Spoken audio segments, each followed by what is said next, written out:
December 1776. The American Revolution is dying.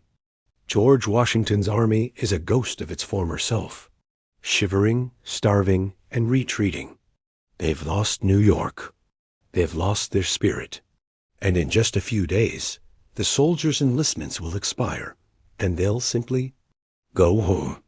But on a frozen Christmas night, Washington decided on a gamble so insane that his own generals thought he'd lost his mind.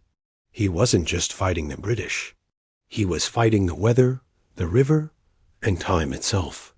Today, we're breaking down the Battle of Trenton, the 45 minutes that changed the course of world history. To understand Trenton, you have to understand how bad things were. The British had the world's most powerful navy. The Americans had some hunting rifles and a dream. Washington's men were barefoot, leaving bloody footprints in the snow. Thomas Paine famously wrote at this exact moment, "These are the times that try men's souls." Across the Delaware River in Trenton, New Jersey, sat 1,500 Hessians. Now, these were British redcoats. They were elite German mercenaries, professional killers hired by King George III. They were disciplined, well-fed, and they were waiting for the spring to finish the Americans off once and for all. Washington knew he couldn't win a standard war. He needed a miracle. Or he needed a sneak attack. The plan was simple, but deadly. Cross the Delaware River in the middle of a nor'easter, march 9 miles in a blizzard, and hit the Hessians at dawn. The river was choked with giant cakes of floating ice. The wind was so loud the men couldn't hear orders. 2 of Washington's 3 groups actually turned back, saying the crossing was impossible. But Washington pushed on. Imagine 2,400 men, horses, and heavy cannons being ferried across a frozen river in shallow cargo boats. It took 3 hours longer than planned. By the time they reached the other side, the sun was coming up. They had lost the cover of darkness. Washington's response? Direct them to use the bayonet. I am resolved to take Trenton.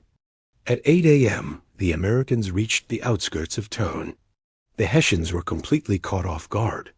Contrary to the legend, they weren't all drunk from Christmas. They were just exhausted from weeks of patrolling, and convinced that no army would be crazy enough to attack in a storm like this. The Americans didn't give them time to breathe. Washington's artillery, led by a young Alexander Hamilton, lined the streets. The Hessians tried to form up in the center of town, but the American muskets, which were mostly wet and useless, turned the fight into a brutal house-to-house brawl with bayonets. In less than an hour, it was over. The invincible Hessians surrendered. Hessians, 22 killed, 83 wounded, nearly 900 captured. Americans, 0 killed in the actual fight, though 2 reportedly froze to death on the march. The news of Trenton spread like wildfire. A week later, Washington won again at Princeton. Suddenly, the dying revolution was alive. Men who were going to quit stayed to fight. Wait, these rebels might actually win. Without that one frozen night in Trenton, there is no United States. There is no Constitution. Just a failed rebellion in the history books of the British Empire.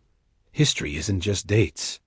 It's about the moments when the impossible became possible. If you enjoyed this deep dive into the Battle of Trenton, hit that like button and subscribe for more simplified stories from the front lines of history. Which battle should we cover next? Let us know in the comments below. We are Battlefields and Beyond, and we'll see you in the next one.